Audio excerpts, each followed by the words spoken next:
2 years ago, I'd had the privilege for the first time speaking to the same UN ambassadors, and that's why they asked me if I'd come back this time, and they gave me a tougher subject. But the first time I went there, I had spoken to them about the heart's hunger for meaning. And I talked about the 4 components that meaning has. And then I knew I only had about 2 minutes in which to mention Christ. I couldn't be overbearing. So in a 25-minute talk, it's about 5 minutes that I can bring the gospel in. And so I told them this story. By this point, they were listening very attentively. So I said, I have a parable to tell you, and we in India love parables. And all of the Middle Easterners and Easterners leaned forward because they all love parables. Nothing happened in my life of which my mother didn't have a parable or a proverb. We learned it that way. I said, I have a parable to tell you. I said, it's the story of a rich man who had a huge art gallery, and he had a terrific son. And the son would go into the streets, and one day he befriended a beggar. And he started to see this beggar regularly, and he'd describe his father's big home and the paintings and all that his father did in business and his family. And the beggar really liked this young man. But one day the young man stopped coming. 2 days, 3 days, and the beggar found out he had very suddenly died. So he went and got himself some paper and some crayons, and he drew a portrait of that young man. And he went to that home of the rich man and gave it to the watchman outside and said, would you please give it to the man, because his son was very good to me. And I've drawn his portrait because I hear he has an art gallery in that house. The watchman looked at it rather bemused by it and said, all right, okay, and sent him away. But he thought this was quite a gesture. So he waited for the right moment. When the rich man was driving out in his car one day, he said to him, a beggar came here and gave this because he painted this as a portrait of your son. The rich man took it. Nothing was heard. Some years go by, and the beggar finds out the rich man had passed away and that they were going to auction his art gallery. So he decided to get some nice-looking clothes to see if he could squeeze in. He did. And he walked through the hall to see if the boy's portrait was hanging with all the grandmasters, and sure enough, it was there.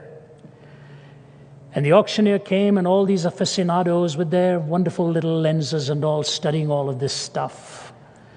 And then the gavel was pounded, and the auctioneer said, we are going to begin, and everybody, yay, good. He said, except there was a condition left in the will.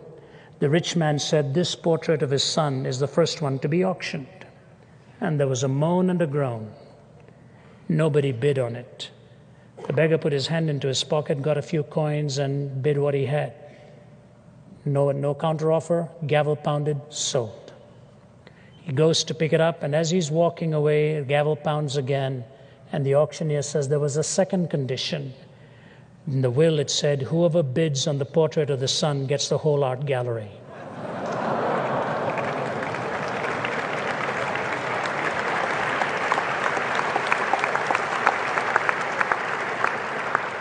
So I said to them, ladies and gentlemen, when you get the Son, you get all of the components of meaning in life.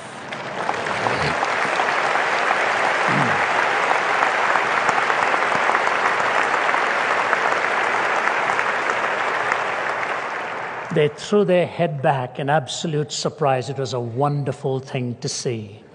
They were lined up. One of the Middle Eastern ambassadors, whom here I shall leave unnamed, came and grabbed my hand and he said, Dr. Ravi, when I get to heaven, I am going to ask Lord Jesus if you and I can be roommates.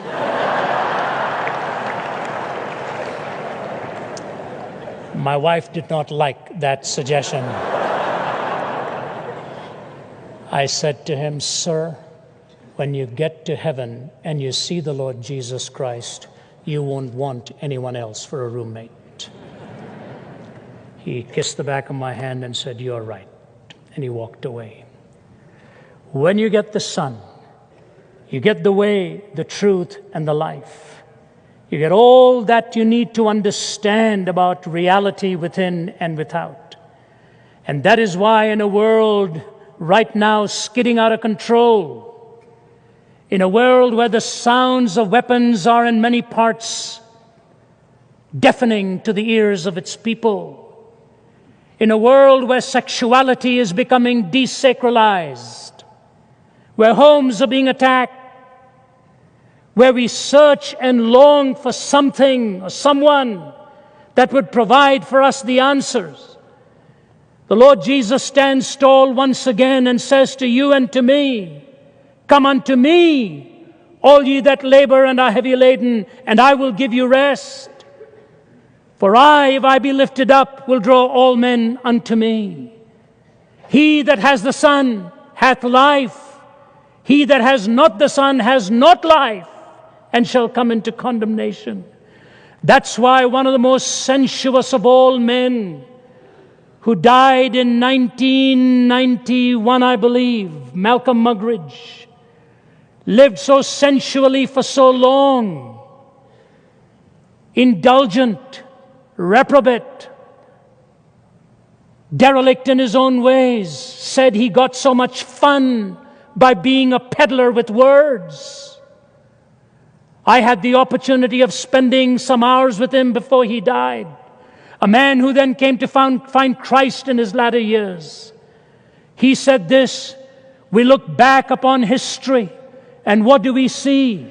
Empires rising and falling, revolutions and counter-revolutions, wealth accumulated and wealth dispersed. Shakespeare has spoken of the rise and fall of great ones that ebb and flow with the moon.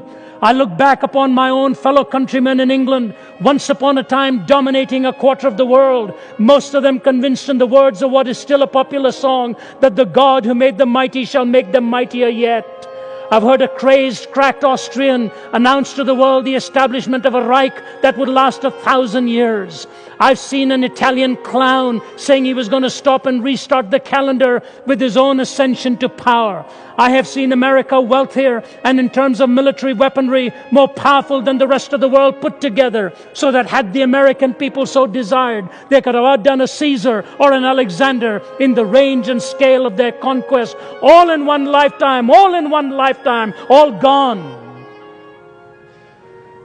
Gone with the wind. England, part of a tiny island off the coast of Europe, threatened with dismemberment and even bankruptcy. Hitler and Mussolini dead, remembered only in infamy. Stalin, a forbidden name in the regime he helped found and dominate for some 3 decades. America haunted by fears of running out of those precious fluids that keep some motorways roaring and smog settling, with disastrous memories of a disastrous campaign in Vietnam as the media charged the windmills of Watergate. All in one lifetime, all gone. He says, behind the debris of these solemn supermen and self-styled imperial diplomatists, there stands the gigantic figure of one person, because of whom, by whom, in whom, and through whom alone mankind may still have peace. The person of Jesus Christ. That's the Lord I present to you tonight. May you know him, and he will set you free. Thank you, and God bless you.